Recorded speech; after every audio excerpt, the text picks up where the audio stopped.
वो खुद इस पूरे मामले में एक अहम कड़ी है।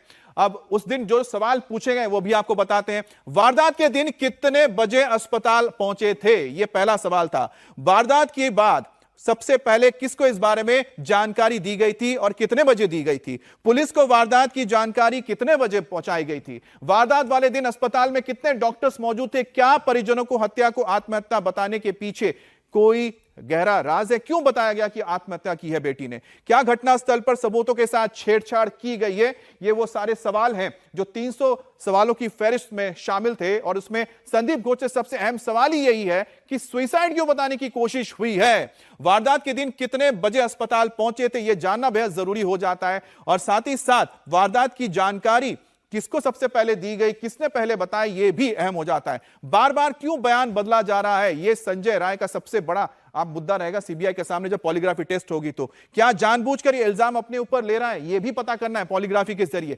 वारदात को लेकर वो क्या छिपाने की कोशिश कर रहा है, क्या किसी बड़े रसूखदार को वो बचाने की कोशिश कर रहा है? क्योंकि जिस तरह की घटना हुई है, जो आरोपी है और साथ ही साथ जो पीड़ित परिवार है, उनका मानना है कि यह अकेला आरोपी नहीं हो सकता है।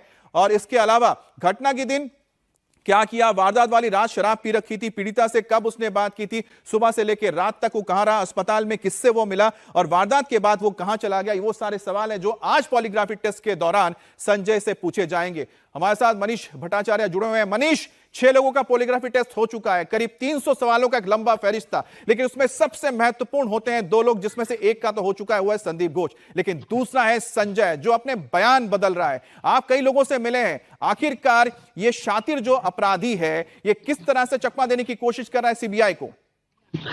देखिए, संजय रॉय लगातार बयान तो बदल रहा है, लेकिन सीबीआई ने सिर्फ 2 सवाल ही मेन रखे हैं जो संजय रॉय से पूछे जाने। इस पॉलीग्राफी टेस्ट से कई हद तक के कई चीजें क्लियर हो जाएंगी कि आखिरकार वो वहां पर कैसे पहुंचा, क्या उसको किसी ने बुलाया था, किसने कॉल करके बुलाया था, वो कौन शख्स था, या कोई तैयारी पहले से की गई थी, या वो अचानक से पहुंचा।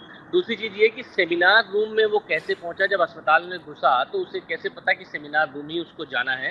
तो सीबीआई इसी चीज पे फोकस करेगी कि कम से कम संजय राय इस बात को बताए कि उसको किसने फोन करके बुलाया। अगर वो नाम किसी का भी इन लोगों में से लेता है तो थ्योरी कई हद तक के सुलझ जाएगी कि एक बड़ी कॉन्स्पिरेसी रची जा रही थी जिसमें एक संजय रॉय मोहरा मात्र था, जबकि बड़े लोग हो सकते हैं।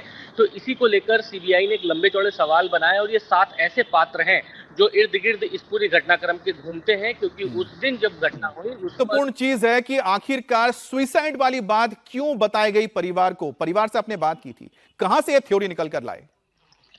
हाँ बिल्कुल, देखिए ये सुसाइड की थ्योरी इसको देने की कोशिश क्यों की गई है, ये एक बहुत बड़ा सवाल है, क्योंकि परिवार के लोग लगातार ये कह रहे हैं कि जब सबसे पहला फोन उनके पास गया तो इसी बात का गया कि उसकी बेटी ने सुसाइड कर लिया। लेकिन मौके पर जब वहाँ पर लोग पहुंचे, उन्होंने देखा, डॉक्टर्स ने देखा, हंगामा हुआ, तो उससे लग नहीं रहा था कि सुसाइड है। पोस्टमार्टम रिपोर्ट में भी क्लियर हो गया कि वो सुसाइड नहीं है। तो इसको सुसाइड क्यों देने की कोशिश की गई, यही सीबीआई समझना चाहती है कि क्या बिल्कुल, वजह ना रही सिर्फ है। मनीष, ये सीबीआई जानना चाहती है, पूरा देश जानना चाहता है कि आखिरकार जब मर्डर और रेप हुआ था तो उसे सुसाइड बताने की, साबित करने की कोशिश क्यों गई और पॉलीग्राफी टेस्ट उसमें बहुत अहम, आप कह सकते हैं, रोल निभा सकता है सच्चाई को सामने लाने के लिए। अब Kolkata rape and murder case के मुख्य आरोपी संजय राय की सीबीआई ने बाइक जब्त की है। बाइक को जांच के लिए सीबीआई के दफ्तर लाया गया है। आरोपी संजय राय इसी बाइक से घूमता था और इसका इस्तेमाल उसने वारदात वाले दिन भी किया था। और ये आप देखिए, इसमें केपी लिखा हुआ, यानी कोलकाता पुलिस, और इसी के जरिए वो लोकल्स के ऊपर अपना धौंस जमाता था कि वो पुलिस के साथ काम करता है।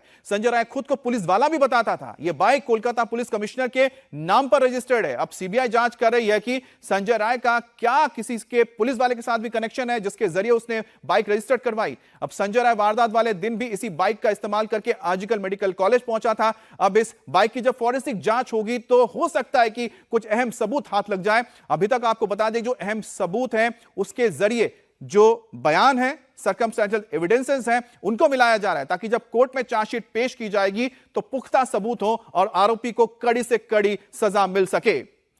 कोलकाता के आरजीकर मेडिकल कॉलेज में रेप एंड मर्डर की घटना के बाद पूरे देश में गुस्सा है। लोगों की एक ही मांग है कि आरोपी को सख्त से सख्त सजा मिलनी चाहिए।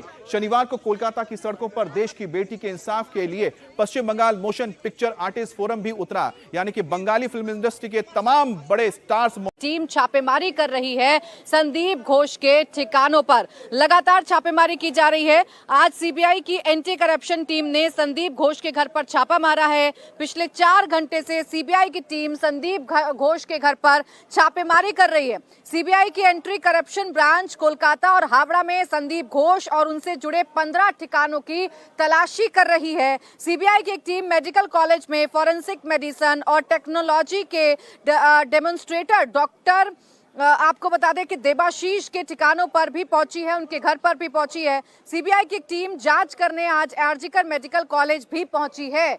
आपको जानकारी दे दें कि आरजीकर मेडिकल कॉलेज के पूर्व सुपरिटेंडेंट अख्तर अली ने भ्रष्टाचार और अनियमितताओं का खुलासा किया था। 1000 पन्नों